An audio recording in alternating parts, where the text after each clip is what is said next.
喜欢房子分享家，大家好，我是文静。今天文静要分享给大家一套103平3室2厅的房子，格局非常棒。现在文静带大家参观一下。文静在这个位置是客厅，客厅开间是4米，非常的宽敞。我们首先看一下电视背景墙。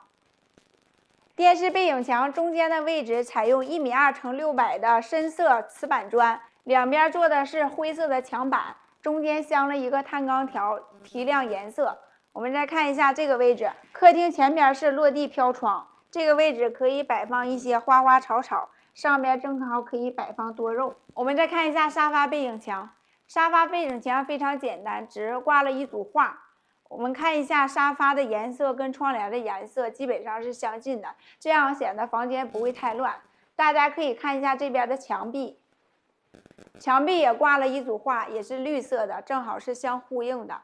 一进门的位置做了一个储物空间，上面可以放一些小摆件，下边正好放鞋，可以做鞋柜来使用。我们来看一下主人房，也就是男卧室。这边就是男卧室了。男卧室的墙面采用 AB 版的壁纸，属于浅绿色。这边是通顶的衣柜。储物空间还是非常多的。我们再看一下阳台的位置，这是一个飘窗阳台，但不是落地窗，这个位置可以做一个休闲区。我们再看一下其他位置，这个可以放一些小摆件。下面我们来到了卫生间。卫生间是 AB 版的瓷砖，带一个银线，中间是腰线。这个位置大家一定明白了吧？就是放洗衣机的位置，上面可以放一些洗漱用品。这边就是水盆了。我们再看一下其他位置。文静现在来到了北卧室，北卧室的整个墙壁采用的是浅蓝色的壁纸。这个位置可以放床，两边放床头柜，放衣柜的位置也非常够用了，这么宽就够用了。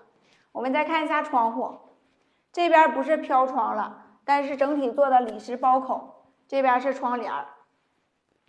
我们当时买床品的时候，可以跟窗帘的颜色相接近。文静下面来到了另外一个北卧室，这个北卧室做的是榻榻米，这边是电热板，储物空间也是非常的足。上边可以放一些不经常用的东西，这边有孩子的学习桌，非常的实用。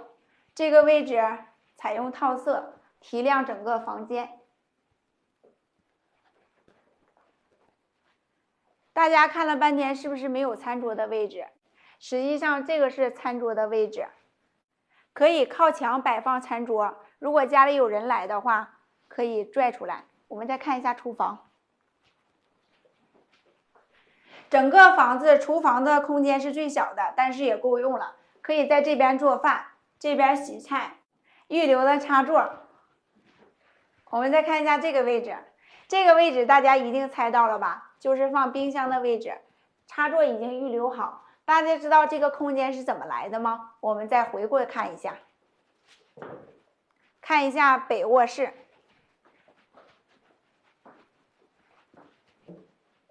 看看这个柜门是不是拽不开，这个能打开。就是这个位置，房主把厨房的冰箱放到了卧室的柜子里，把空间利用到了极致。这一套103平3室2厅的房子，文静就带大家参观完了。关注我，每天带您看不一样的房子。